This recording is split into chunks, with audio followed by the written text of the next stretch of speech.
Start by introducing our evaluators. For our guests in this segment, we're going to have 3 evaluators to evaluate our 3 speakers. One of the best parts of Toastmasters is that each of our speakers gets their own individual evaluator to come up and tell them what they thought they did well, what they can improve on, and if they met the objectives of their specific project they were working on. Our first evaluator today is Ginny. She spent a good chunk of last night considering all of the quirks that might help to define her as a geek, and was finally able to come up with a short list. 1, the 1,000+ books she has marked as read on Goodreads.com, remembering logging on to bulletin board systems with a 2400 baud modem, for those who remember even what that means. 3 years spent as a Rocky Horror Picture Show castmate. That probably should have been number 1 on your list there, Ginny. Her craft room and wood shop. And number 5, her sci-fi obsessed husband and the knowledge of both the Star Wars and Star Trek universe she has spent 10 years absorbing. That would make him more the geek on that, Ginny, but that's okay. The list could go on. What's important today, though, is that she's proud to call herself a Toastmasters fangirl, a true articulator's geek. Please welcome Ginny Snyder as she evaluates Reid.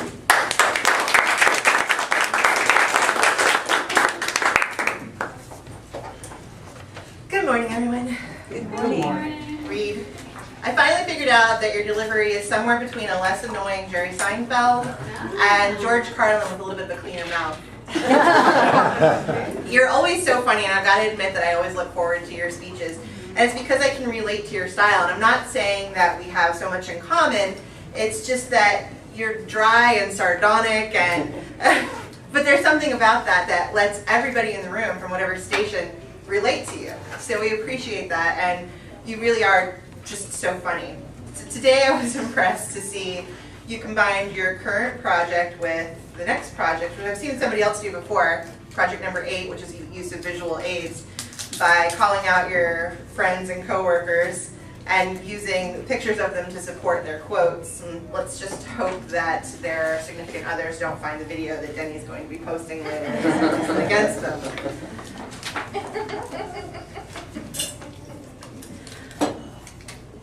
The segments of your speech, while they will ultimately fit together really well, seem to have been written as individual quips. So one thing I'm going to point out to you that you might want to work on a little bit. And I could tell that you had to look down at your notes a few times to find out what your next funny was going to be. And I think if anything, you might want to work just a little bit on your flow. And they did ultimately fit together really, really well, but if you worked on that flow a little bit more, it would have been more seamless.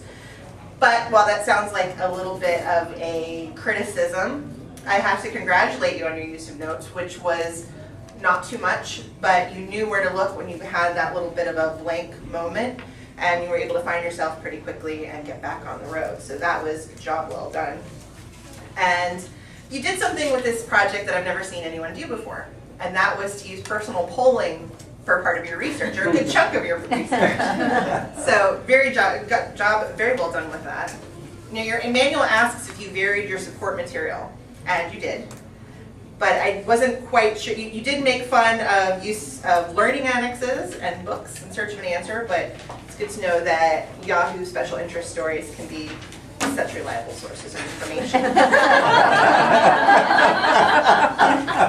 I'm going to go back to your delivery one more time and congratulate you also on your use of your body language. You weren't afraid to poke Tom a few times, and you weren't afraid to give Jeremy a loving embrace. But you also had a great use of your body language in your presentation to the room. You weren't afraid to use your upper body. Your eye contact was really great.